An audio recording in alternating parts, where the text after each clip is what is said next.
Hello guys, welcome to Dream Study. और आप सब कैसे हैं? आई होप आप सब अच्छे होंगे। पिछली क्लास में हमने नंबर सिस्टम को देखा था, उसमें आपको थोड़ी सी बेसिक बात बताई थी। आज भी उसकी संबंधित बेसिक बात ही बताएंगे आपको। चलिए तो स्टार्ट करते हैं। ये नंबर सिस्टम का पार्ट बी ये रहेगा, ठीक है। इसमें क्या है, फर्स्ट नंबर पर नेचुरल नंबर। नेचुरल नंबर इनकी हिंदी में प्राकृतिक संख्याएँ। 1 से लेकर इन्फिनाइट तक जो भी नंबर आते हैं वो नेचुरल नंबर होते हैं, ठीक है। इसमें जीरो इंक्लूड नहीं किया जाता है, क्योंकि जिस तरीके से अगर हम आपसे कहें कि हमारे हाथ में कितनी उंगलियां हैं, तो आप जीरो से स्टार्ट नहीं करेंगे कि 0 1 2 3 4, तो ये 4 ही हो जाएंगी। आप 1 से स्टार्ट करेंगे, 1 2 3 4 5, ठीक है। इस तरीके से यहाँ पे जीरो से स्टार्ट नहीं किया जाता। 1 2 3 4 5 6 इस तरीके से इन्फिनाइट तक होते हैं, क्योंकि नेचुरल नंबर होते हैं। होल नंबर का मतलब, होल का मतलब ही संपूर्ण होता है, तो इसमें जीरो को भी इंक्लूड कर लिया जाता है। तो ये जीरो से स्टार्ट होकर 0 1 2 3 4 5 ये भी इन्फिनाइट तक होता है, इसे होल नंबर कहते हैं। चलिए आगे देखते हैं। सम संख्या इवन नंबर, यानी कि जो संख्याएं 2 से भाजित हो जाए, भाग चला जाए 2 का, जिसमें वो सम संख्याएं होती हैं, जैसे कि 2 4 6 8 10 12 14 इस तरीके से इन्फिनाइट तक सब सम संख्याएं होती हैं। आगे देखते हैं विषम संख्या मतलब ओड नंबर। जो संख्याएं 2 से विभाजित ना हो वो विषम संख्याएं होती हैं, जैसे कि 1 3 5 7 9 11 ये सब विषम संख्याओं के अंतर्गत आती हैं, ठीक है। आगे देखते हैं पूर्ण वर्ग संख्या का मतलब वे संख्याएं जिनका वर्गमूल निकाला जाए और एक पूर्णांक आए, इनका वर्गमूल निकाले पूर्णांक। जैसे कि यहाँ 49 का वर्गमूल निकालेंगे तो 7 आएगा, 36 का निकालेंगे तो 6 आएगा, 25 का निकालेंगे तो 5 आएगा, 16 का निकालेंगे तो 4 आएगा, 9 का निकालेंगे तो 3 आएगा, 4 का निकालेंगे तो 2 आएगा, 1 का निकालेंगे तो 1 आएगा। तो ये एक पूर्णांक आ रहा है। हमने आपको बताया था पूर्णांक संख्याएं क्या होती हैं, जिसमें दशमलव ना आए वो पूर्णांक संख्याएं होती हैं, ठीक है। तो ये 1 2 3 4 5 ये सब पूर्णांक होते हैं। तो जो ये 1 4 9 16 25 36 49 हैं, ये हैं पूर्ण वर्ग संख्या, ठीक है। यानी कि इनका वर्ग निकालेंगे तो एक पूर्णांक आ जाएगा। इसलिए इसी तरीके से पूर्ण घन संख्या भी होती हैं, इनका घनमूल निकालने पर एक पूर्णांक आ जाए। जिस तरीके से 1 का अगर घनमूल निकालेंगे तो 1 8 का निकालेंगे तो 2 27 का निकालेंगे घनमूल तो 3 64 का 4 125 का 5 216 का 6, ठीक है। इस तरीके से ये 8 1 8 27 64 125 214 डॉट डॉट इस तरीके से ये सारी संख्याएं पूर्ण घन संख्याएं होती हैं, यानी कि परफेक्ट क्यूब नंबर। चलिए आगे देखते हैं अभाज्य संख्या का मतलब प्राइम नंबर। जो संख्याएं खुद से कटे और 1 से कटे, जिनका गुणनखंड हम आपको ऐसे बताएं, कहने के लिए ये कहा जाता है जो संख्या 1 से कटे और स्वयं से कटे तो उन्हें हम अभाज्य संख्याएं कहते हैं। तो इस तरीके से 1 भी स्वयं से कट जाएगा और 1 से कट जाएगा, लेकिन 1 को अभाज्य संख्या में नहीं रखा जाता है, इसलिए ये डेफिनेशन थोड़ी सी रॉन्ग हो जाती है 1 के लिए। हम आपको बताते हैं कि जो कोई भी संख्या जिसके दो गुणनखंड हो, सिर्फ 2 गुणनखंड हो, जैसे इसका एक गुणनखंड क्या है, एक गुणनखंड क्या है, 2। गुणनखंड का मतलब क्या होता है, इन दोनों का भाग इसमें जा सकता है, इसके अलावा किसी में नहीं जा सकता, ठीक है। और किसी जैसे 3 में है, एक गुणनखंड क्या है, 1 3, इस 1 और 3 के अलावा इसको कोई नहीं संख्या काट सकती है।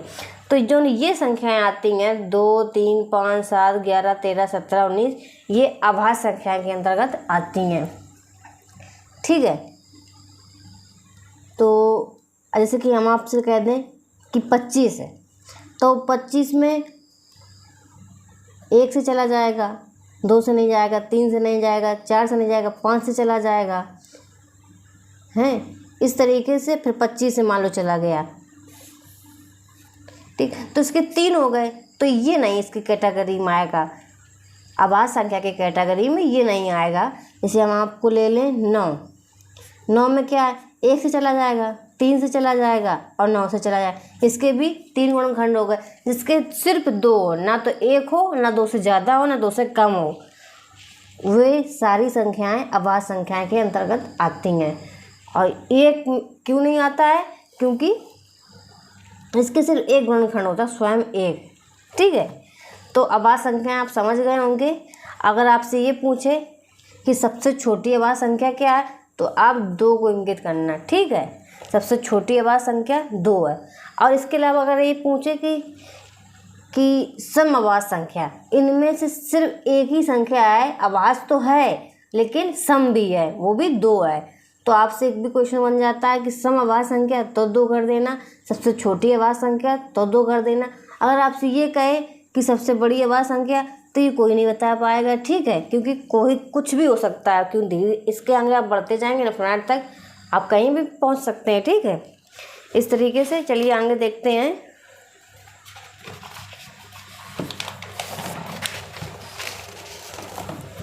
इससे कुछ क्वेश्चन बन जाते हैं। जैसे आपसे पूछ लिया जाए कि 1 से लेकर 50 तक की गिनती में कितनी अभाज्य संख्याएं आएंगी। ठीक है, तो ये 15 होती हैं। इनके निकालने का कोई ट्रिक नहीं होता, ये बस ऐसे ही आप लिख के गिन लीजिए। ठीक है, तो ये 15 होती, याद रखना हमेशा आप अपने दिमाग में।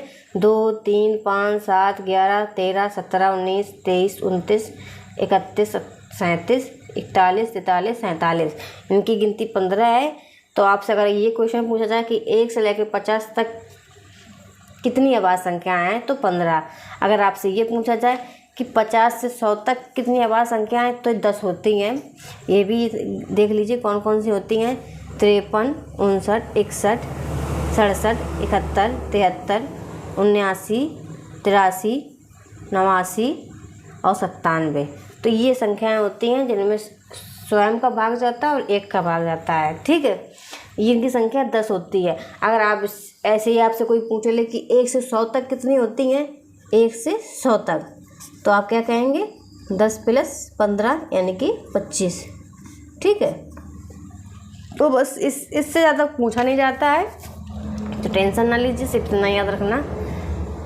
और भाज्य संख्या का मतलब जिनके 2 से ज़्यादा गुणनखंड हो, वे भाज्य संख्याएं होती हैं। जैसे कि इसमें 2 दे रखा हमने, 2 में 1 का भाग चला जाएगा, 2 का भाग चला जाएगा और 4 का चला जाएगा, तो इसके 4 हो गए, इसके 3 हो गए। अब 9 के भी हमने पिछले बताए थे आपके, 1 का चला जाएगा, 3 का और 9 का। 6 में कौन सा, 1 का, 2 का, 3 का और 6 का। 8 में कौन सा, इसके 4 हो गए, देखो हैं। और 8 में 1 का, 2 का, 4 का और 8 का। ठीक है, इसके भी 4 हो गए। 12 में देख लीजिए आप, 1 का चला जाएगा, 2 का, 3 का भी, 4 का भी, 6 का भी और सीधा 12 का। इसके 5 हो गए। जिनके 2 से ज़्यादा गुणनखंड हो जाएं, वे भाज्य संख्याएं होती हैं। जिनके 2 से, अभाज्य में क्या होता है, जिनके सिर्फ 2, ना तो 1 हो ना इससे ज़्यादा हो, सिर्फ 2 गुणनखंड होते हैं, वे अभाज्य संख्याएं होती हैं। तो आप समझ गए होंगे। आगे देखते हैं सहअभाज्य मतलब कोप्राइम। ऐसी आपको 2 युग्म दिए जाएंगे, 2 संख्याएं दी जाएंगी, सह मतलब 2। ठीक है, जिनका मासा निकालें और मासा सिर्फ 1 आए। ठीक है, जैसे कि इनका मासा निकालेंगे वो भी 1 आएगा, इनका भी निकालेंगे 5 और 1 का 1 आएगा, 13, 15 निकालेंगे वो भी 1 आएगा। ठीक है, और 24, 25 निकालेंगे वो भी 1 आएगा। आपको एग्जाम्पल दिया है, क्योंकि अगर 2 का भाग ना तो 7 में जाएगा, ना 7 का भाग 2 में जाएगा। ठीक है, इस तरीके से 1 का भाग 5 में चला जाएगा, लेकिन 5 का भाग 1 में नहीं जाएगा, इसमें भी नहीं। ये 15 आप सोच रहे कि तो ये तो कट जाएगा, 15 जरूर 3 से कट जाएगा या 5 से कट जाएगा, लेकिन 3, 5 से 13 नहीं कटेगा, इसलिए इसका मासा 1 होगा। इस तरीके से यहाँ 24 6 से कट जाएगा या 4 से कट जाएगा या 2 से भी कट जाएगा, 12 से भी कट जाएगा। इस तरीके से ये जरूर इससे कट जाएगा, लेकिन ये जितनी संख्या है वो इस 25 को नहीं काट पाएंगी। ठीक है, इस तरीके से भी 5 से कट जाएगा, पर ये 5 इसको नहीं काट पाएगा। ठीक है, तो ये क्या हो गया, सहअभाज्य संख्याएं। आप आई होप आप समझ रहे होंगे सहअभाज्य संख्याएं क्या होती हैं, जिनका मासा 1 हो। मासा निकालना आपको आता ही होगा, अगर नहीं आता होगा तो हम पिछली क्लास में बताएंगे आगे कहीं। चलिए, तो आज का टॉपिक यहीं तक फिनिश रखते हैं। बहुत बहुत धन्यवाद।